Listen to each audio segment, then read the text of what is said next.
देश में सबसे बड़ा प्रश्न है निराशा का, अविश्वास का, भरोसा का। घरों में भरोसा टूट रहा है, संगठनों में, संस्थाओं में और राजनीति में तो भरोसा पूरी तरह से ध्वस्त हो चुका है, लगभग मृत प्राय हो चुका है। और ऐसे में जब मैं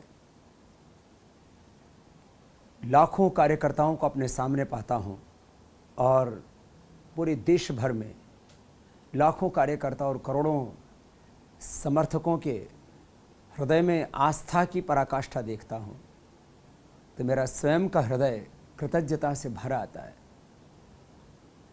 कि इस निराशा, अविश्वास के वातावरण में भी इतना विश्वास, इतनी आशा, इतना उत्साह, इतना भरोसा लोगों का, ये हमारी सबसे बड़ी ताकत है। और यूँ तो सार्वजनिक जीवन के 25 सालों में मैंने छोटे मोटे हजारों क्या लाखों आयोजन और उसमें करोड़ों की भागीदारी देखी है, लेकिन योग महोत्सव में जिस तरह से उमड़ता हुआ जन सैलाब और प्रतिकूल वातावरण में, जबकि भीषण गर्मी और फसल की कटाई, सरसों हो, गेहूं हो, फसल की कटाई के समय किसानों का, खास करके गांव वालों का निकलना बड़ा कठिन होता है, बच्चों की परीक्षा का समय। ऐसे में भी रामलीला मैदान में 1 इंच भी जगह खाली नहीं थी। मैंने खचाखच भरा हुआ, और जितने भीतर थे उससे करीब आधे बाहर सड़कों पर। और यह लोगों का भरोसा, यह लोगों का विश्वास, ये लोगों की आस्था बहुत कुछ कहती है। और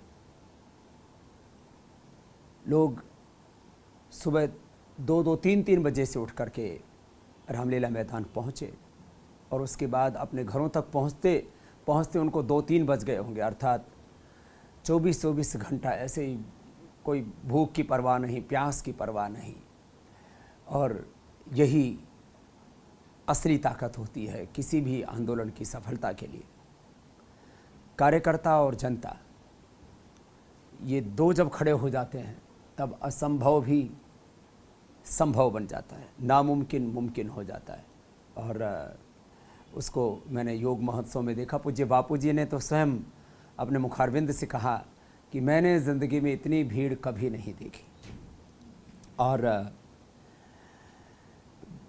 मैं स्वयं जब इस नज़ारे को देखता हूँ तब मेरा वह विश्वास और मजबूत होता है कि इस घनघोर अविश्वास के वातावरण में जब मैं लाखों लोगों को अपने सामने और करोड़ों लोगों को अपने साथ पाता हूँ, तो मेरा कर्तव्य बोध और ज़्यादा दृढ़ होता है कि जो करोड़ों लोगों में मैंने अपेक्षाएं जगाई हैं, मैं उनको पूरा करूं। और कुछ दिन पहले एक दूसरा भी आयोजन हुआ था रामलीला मैदान में, जहां 200 लोग भी नहीं पहुंच पाए थे, और यहाँ कहाँ 2 लाख से ज़्यादा लोगों की भागीदारी। यह इस बात की गवाह है कि जब आप निस्वार्थ भाव से कोई काम करते हैं, निरंतर सेवा करते हैं, तो लोग भी साथ देते हैं। मैं एक ही बात सुनता रहता हूँ, जमाना साथ छोड़ देता है जी, धोखा दे देता है। नहीं, मैं जब घर से निकला था तब मेरे 2 हाथ थे, बाद में 2 से वो 4, फिर 1000, फिर लाख, और अब तो करोड़ों हाथ मैं अपने साथ पाता हूँ।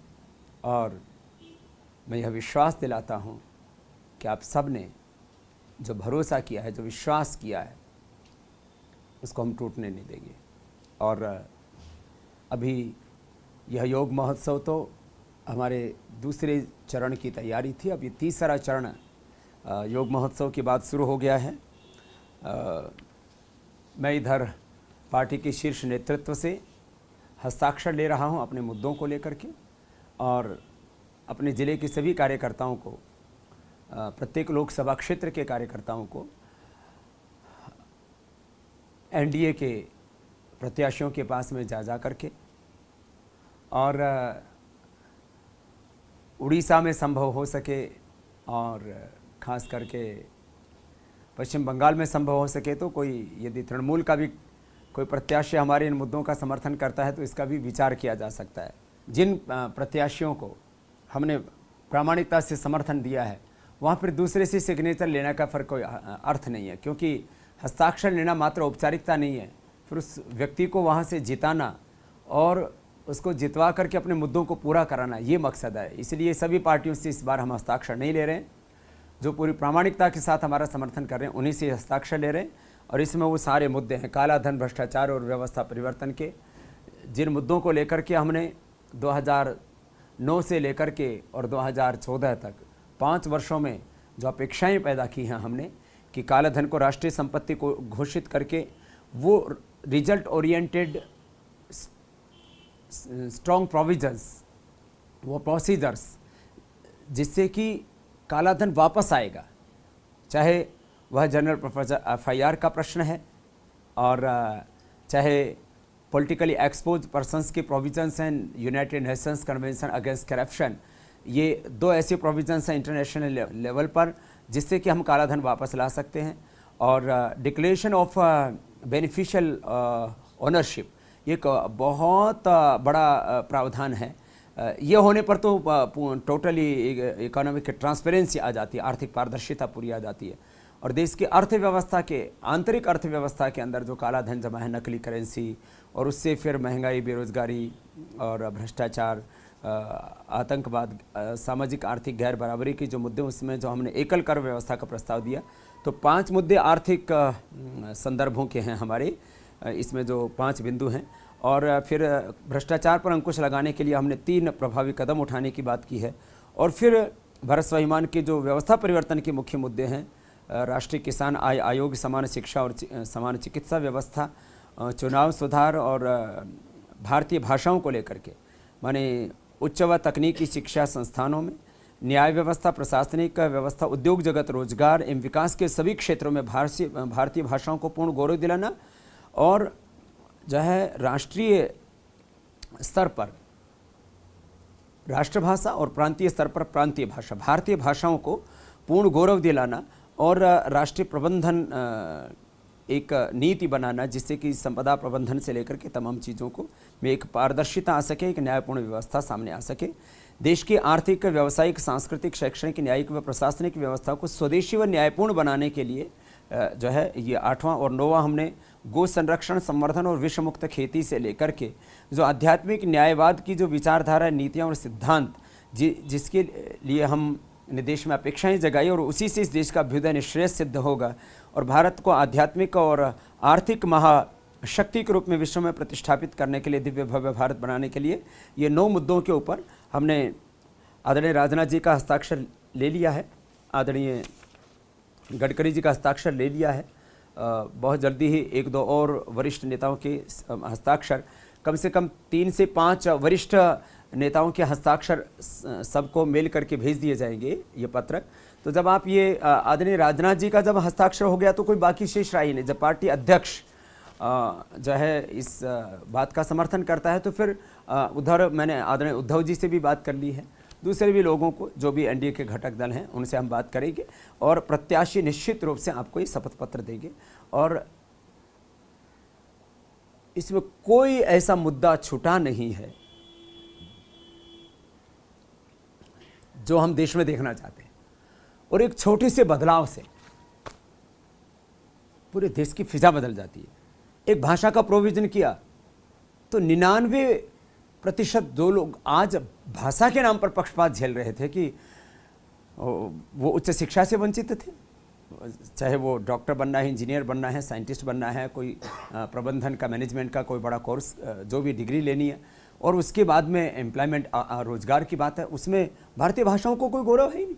एक भाषा के कारण से इस देश के 125 करोड़ लोगों में 120 करोड़ लोगों को अन्याय झेलना पड़ता है। मात्र 5 करोड़ लोग हैं इस हिंदुस्तान में जो ठीक से अंग्रेजी पढ़ना लिखना जानते हैं, बोलना जानते हैं, बोलना तो शायद वो भी नहीं जानते हैं ठीक से।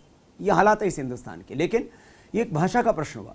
ऐसे तमाम कालाधन, भ्रष्टाचार, व्यवस्था परिवर्तन के जितने भी मुद्दे हैं, योग का समावेश करके शिक्षा में जो है हमने इसको भी भ्रष्टाचार के मुद्दे में रखा, क्योंकि सदाचार नहीं बढ़ेगा तो भ्रष्टाचार कैसे मिटेगा। इसलिए हमने कहा शिक्षा में आध्यात्मिकता, संस्कार व सदाचार को प्रोत्साहन देकर के भ्रष्टाचार को निर्मूलन करना, यह हमारा एक महत्वपूर्ण इसमें मुद्दा है। तो खैर, तो अब योग महोत्सव के बाद अब यह जो धर्म युद्ध का, देवासुर संग्राम का अंतिम चरण चल रहा है, इसमें सभी प्रत्याशियों के पास में जाकर के पहले उनसे बातचीत करके और फिर अपने सभी 400-500 जो मुख्य कार्यकर्ता हैं, कहीं कहीं तो हमारे हजारों सक्रिय कार्यकर्ता हैं, तो 500 से 1000 कार्यकर्ताओं को लेकर के उस प्रत्याशी के घर जाएंगे और उस जो है उससे हस्ताक्षर कराएंगे, मीडिया में इसको देंगे कि उन्होंने, और फिर इसके कापी जो है ओरिजिनल कापी फिर वो मुख्यालय में आएगी और एक फोटोस्टेट वो उसी लोकसभा क्षेत्र के समिति के पास रहेगी और एक इसकी फिर फोटोस्टेट कापी करा करके मीडिया को भी देनी है। मैं बहुत जल्दी ही दिल्ली में भी एक प्रेस कॉन्फ्रेंस करके ये सौंपने वाला हूँ, मीडिया को भी देने वाला हूँ। हमने बीजेपी को समर्थन मुद्दों के आधार पर दिया है, हमने मोदी जी को समर्थन मुद्दों के आधार पर दिया है। आदरणीय मोदी जी ने भी इस बात को योग महोत्सव में प्रामाणिकता के साथ कहा कि बाबा जी किसी व्यक्ति के साथ नहीं, किसी दल के साथ नहीं, बाबा जी मुद्दों के साथ हैं और यही सत्य है और इसी के लिए हम लड़ रहे हैं और आगे भी लड़ेंगे। जब तक ये मुद्दे पूरे नहीं हो जाएंगे हम चैन से नहीं बैठेंगे। तो जब प्रत्याशी से हस्ताक्षर का काम पूरा हो जाए तो फिर डोर टू डोर कैंपेन का हमारा अगला चरण शुरू होगा कि भाई अब जाति के लिए वोट नहीं, पैसे के लिए वोट नहीं, मजहब के लिए वोट नहीं, अब स्थानीय मुद्दे हैं लेकिन उनका भी समाधान तब होगा जब देश शक्तिशाली बनेगा, देश को करीब 1000 लाख करोड़ का काला धन मिलेगा, भ्रष्टाचार मुक्त भारत बनेगा और ये अन्यायपूर्ण व्यवस्था बदलेगी। और इसके लिए अब एक पूर्ण बहुमत की सरकार बनाना जरूरी है। अब वोट को खराब नहीं करना। अब यदि 2, 4, 10 लोग ऐसे लोग पहुंच भी गए किसी पार्टी से या निर्दलीय के रूप में, तो वो ब्लैकमेलिंग का ही काम करेंगे वहां पर। तो सबको इस बात को बताना है कि इस बार पूर्ण बहुमत वाली, स्थायी, अनुभवी, ईमानदार, मजबूत सरकार बनानी और पूर्ण बहुमत वाली, ईमानदार, अनुभवी, स्थायी और मजबूत सरकार देने का सामर्थ्य अब एक ही शख्स में दिखाई देता है। और बहुत महापुरुषों ने इस बात को स्वामी विवेकानंद जी से लेकर के, श्री अरविंद से लेकर के और 700 साल पहले नोस्ट्राडामस ने भी इस बात की घोषणा की कि अब हिंदुस्तान का कोई फ़कीर ही हिंदुस्तान की तकदीर बदलेगा। ये सत्य है। इस दिशा में अब सबको काम करना है।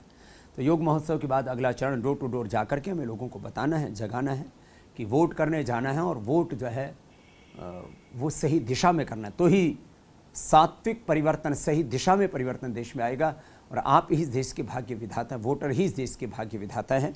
यह जो प्रश्न है इसको लेकर के जाना है और जन जागरण के अभियान को अब योग महोत्सव के बाद आगे बढ़ाना है। ये अंतिम चरण चल रहा है। जिन कार्यकर्ताओं को छुट्टी भी लेनी पड़े तो चाहे 1 महीने की छुट्टी लेना ना, मैं सितंबर, अक्टूबर, नवंबर, दिसंबर, जनवरी, फरवरी, मार्च 7 महीने हो गए, पतंजलि योगपीठ नहीं गया।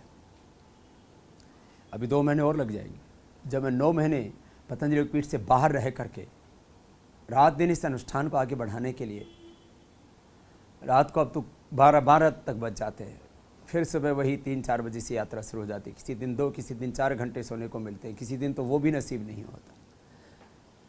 माना कि मैं अपने शरीर पर अत्याचार कर रहा हूँ, लेकिन देश पर जो अत्याचार हो रहा है, यदि मैं इस शरीर पर जुल्म ज्यादती करके भी देश के ऊपर जो जुल्म ज्यादती और अत्याचार हो रहे हैं उससे देश को बचा पाऊँ, तो मैं तो उसको रिकवर कर लूँगा। लेकिन यह परिवर्तन का अवसर सदियों के बाद कभी बनता है।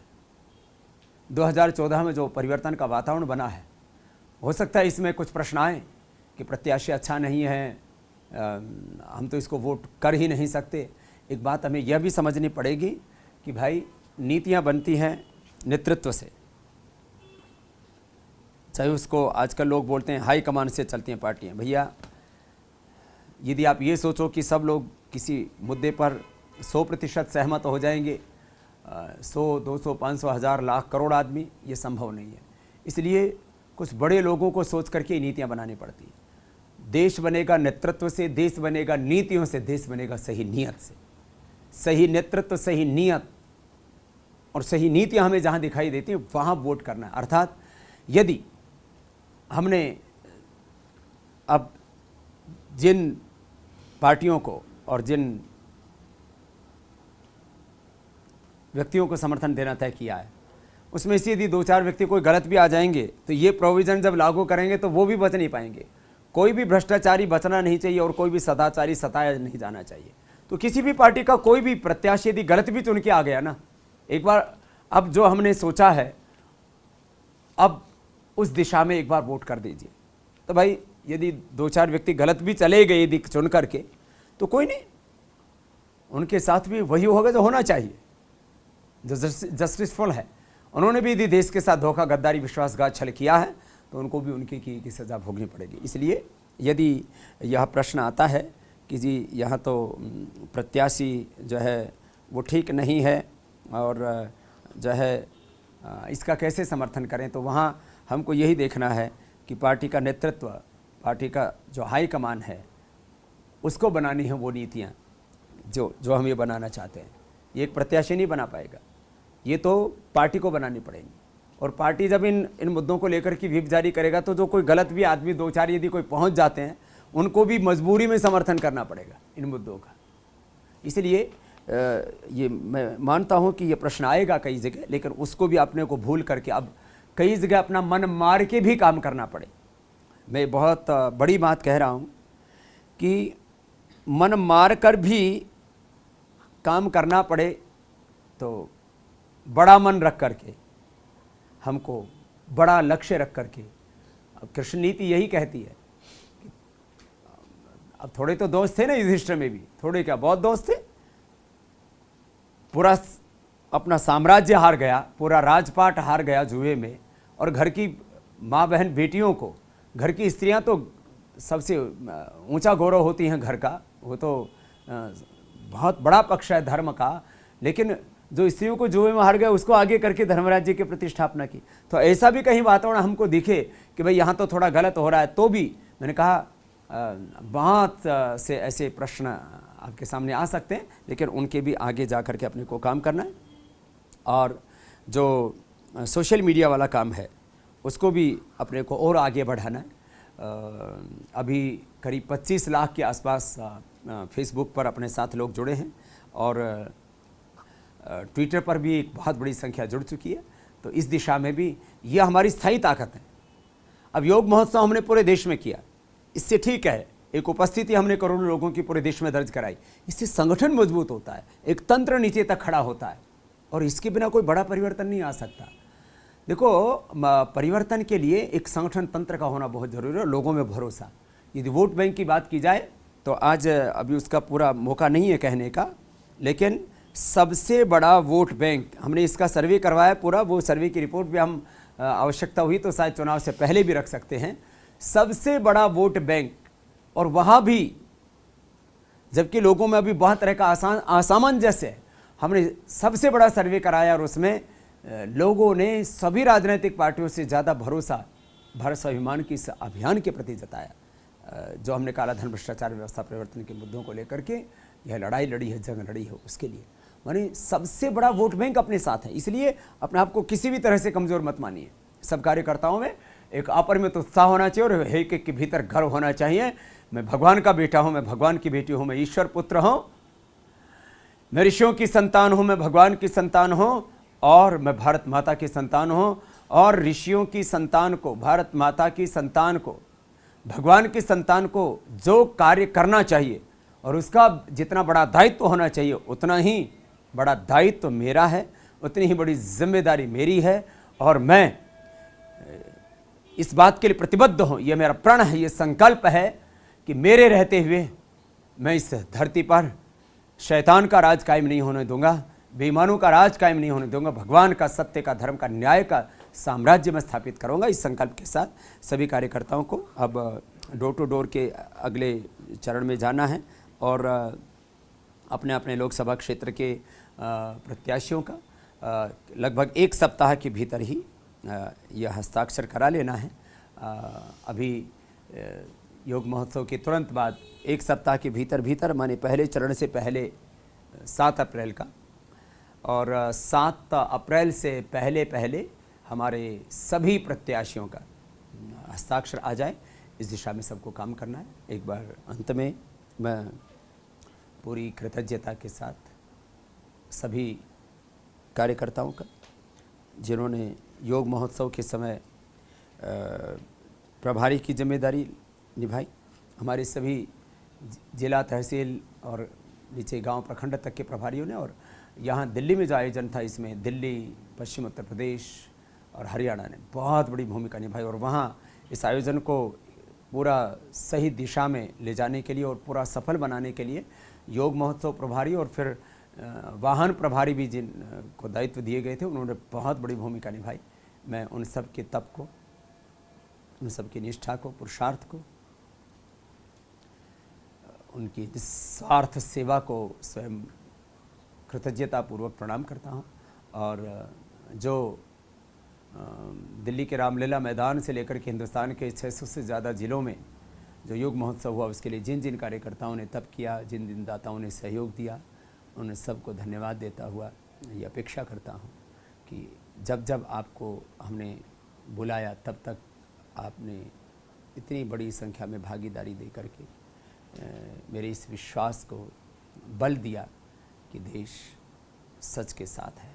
और आज भी इतने घनघोर निराशा के वातावरण में सबसे बड़ा क्राइसिस आज इस देश में संकट है तो वो विश्वास का है, भरोसा का है, और उसमें आपने जो साथ दिया, मैं आपको विश्वास दिलाता हूँ कि आपकी अपेक्षाओं को हम किसी भी कीमत पर पूरा करेंगे।